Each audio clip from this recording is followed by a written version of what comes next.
Hello friends, কেমন আছেন সবাই? আশা করি সবাই নিশ্চয়ই খুব খুব ভালো আছেন। আজকে চলে এসেছি আরও একটা নতুন গল্প নিয়ে। গোপাল ভাঁড়ের মজার গল্প কুকুর বুঝে মুগুর।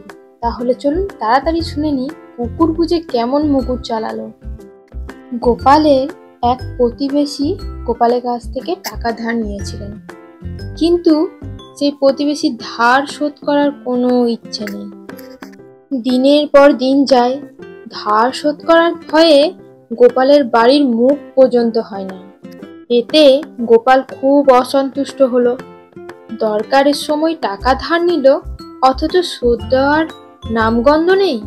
গোপাল একদিন তাগাদা দিতে তার বাড়ির উদ্দেশ্যে রওনা হলো। বাড়ির কাছে গিয়েই দেখা হলো সেই লোকটির দাদার সঙ্গে। লোকটির দাদাও খুব ঘোরালে। সে বুদ্ধি করে বলল, আরে যাচ্ছ কোথায়? আমার ভাইয়ের খোঁজে? আমাদের বাড়ি নাকি? তবে যাচ্ছ যাও, কিন্তু মনে রেখো আমাদের বাড়িতে এক বদরাগী তাগড়াই কুকুর আছে। সে ভীষণ বেয়ারা, বাইরের কাউকে দেখলে একদম ঝাঁপিয়ে পড়ে, তার গায়ের মাংসও ছিঁড়ে নেয়। গোপাল একথা শুনে মৃদু হেসে কিছু না বলেই চলে গেল। কিছু বলল না, ফিরে চলে এলো গোপাল বাড়িতে।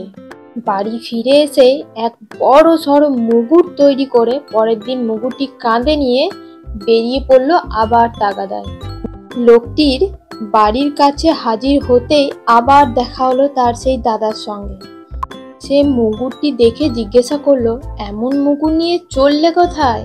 গোপাল চলতে চলতে বলল, তোমার ভাইয়ের কাছে। তোমাদের বাড়িতে এক বদরাগী কুকুর আছে না, তাই আমি নিয়েছি মুগুর। যেমন কুকুর তেমন মুগুর হওয়া উচিত, তাই নয় কি? এই বলে গোপাল চলল তাগাদায়। তাহলে বন্ধুরা, আজকের গল্পটা কেমন লাগলো আপনাদের তাড়াতাড়ি কমেন্টে জানিয়ে দেবেন। আবার দেখা হবে পরের নতুন গল্পে। টাটা।